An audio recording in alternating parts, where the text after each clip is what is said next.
खुलुमबाय।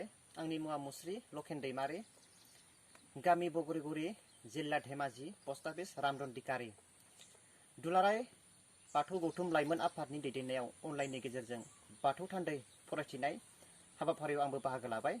बे हाबाफारियाव आयदाया जादों बोराइ बाथौ। जागायबाय। बोराइ बाथौ। सोरगिदिं सोरजिसुमा संसाराव गिलु बालु सोमोनांथाव आबुर नुनो मोनो। सानथ्र' हायै जोंलारि रायजो बुहुम मुलुगनि जिब जिबि बिफां लाइफांनि सोमजिनाय आरो उजिनायखौ थारैनो गनायनांगोन। आबुर गोनां बे मोनफ्रोमबो जाथाय सोमजिनायनि आन्दोआवदि सोरबा सोमजिहोग्रा एबा गुमग्रा दंथारो, एबा गासैबो दि सोरनिबा सायाव सोनारनानैसो दंजोबो, बेखौ गोथौयै सानब्लानो हमनो हायो। गोजोर नङि जिबि आरो लाइफां मुलुगनि असे सैथोखौ संदाननानै नायोब्ला मोगथां नोजोराव जेबो नुनो मोना। बबेखानि आंग्रिखांनायासो बारासिन जालाङो। मोगथांनि थाइनै मेगनजों नुनो मोनि बे सैथोनि गुदिखौ गोरबोनि मेगनजों नायोब्लासो बेनि गासै गुमुरा बेरखाङो आरो बे गासै सैथोनि असे थुबिल एबा सैथोनि सासे सोरबा गिरिदि दंमारो। बाथ्राया रोखा जायो। जायखिजाया मुवा एबा जिराद जानायनि गुदियाव जेरै सासे महरगिरि थायो, बेबायदिनो जायखिजाया उजिनाय एबा सोमजिनायनि गुदियावबो बिदिनो सासे गाहेला एबा सोरजिगिरि दंथारो। बेयो थारखा। बिलात लाथानि सोरजिनि गाहेला आइजेंआ जाबाय सान, अख्रां, बार, दै, हा, जायखौ जों बाथौ होनो। बेबो सोरजोंबा सोरजिहरजानाय जिरादसो।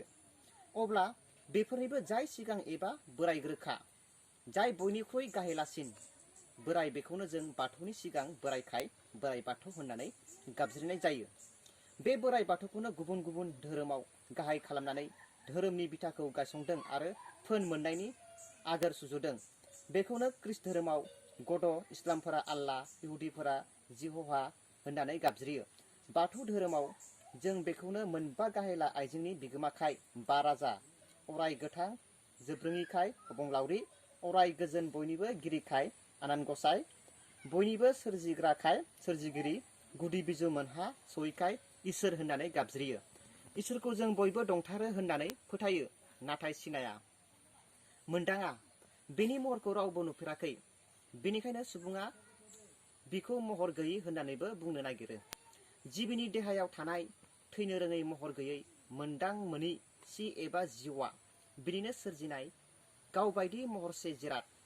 सिनि गिरिखायनो बिखौ सिजौबो बुंनाय जायो। सिजौआ सिनि गुदिब्ला सिया जेरै महर गैया, सिजौआबो बिदिनो देहानि महर थानो हाया। माहि नोजोरजों नायोब्ला मिथिंगा मुलुगनि गासैबो जिब जिबि बिफां लाइफांनि जोनोमनि गुदि महरखौ बिन्दोनिफ्रायनो सोमजिनाय नुनो मोनो।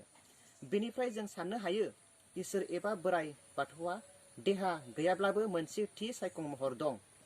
महर दं जेला बेखौबो जों साननो हाबावो। बे थारैनो साग्लोबसारनो जानो हाया। बेखौ रावबो नेवसिनो हाया। मोनफ्रोमबो धोरोमनि गुरुवा इसोरनि महरखौ मोनसे जोंमा आलारि होननानै बुंदों। बेफोर गासैबो बिथिंखौ संदाननानै नायोब्ला थारैनो जों इसोरखौ मोनसे सोरां जोंमा बिन्दो होननो हायो। देहा गोनां सिया गावखौ गोजों खालामनो हाब्लासो बिफा जोंमा सोरांजों सोमोन्दो जुरिनो एबा सिनायनो हायो। नाथाय सिया जेब्लाबो जोंमाजों गोरोबहैनो हाया। मानोना बे सोरां जोंमाया रावजोंबो अरजाबि सोमोनांथाव गोहो। बियो अराय गोथां, बारजों राननो रोङै, अराय खामनो रोङै, दैयाव गोदो रोङै। जामा जिया अराय आबुं सैथो। बिनि गोहोआ जोबनो गैया, रावजोंबो सुजाया। बे मिथियै, बे नुयै जेबो गैया। बोराइ बाथौ एबा सिजौआ मोनसेल', नाथाय सिया सानथ्र'हायै दं।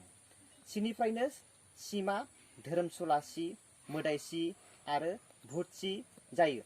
देहानि मायाथाव मुहिनानै फोन लानो हायैयाव सि एबा जिउआ रुंसार मिथा हासिं बे मोनथाम फुरियाव थांलाय फैलाय थलेन थलेन रायजो जाबाय थाफैनाङो।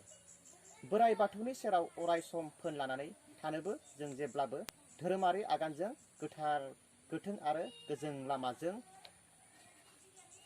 आगान सुरनानै गोरबोखौ आफाजों खाजोबनो हानांगोन। मानोना रुंसारि फुरिनि गाहेला आफा बोराइ बाथौआनो जिबि मुलुगनि थुबुर जाना थाहैनाय सिफोरखौ बाथौजों दानाय देहायाव सोहरनानै सोरजिनि थावख्रि रुंसार मिथा हासिंखौ खुलुमबाय। आंनि बाथौ फान्दाय फरायनाय बेखिनियावनो जोब्बाय। गोजोन्थों।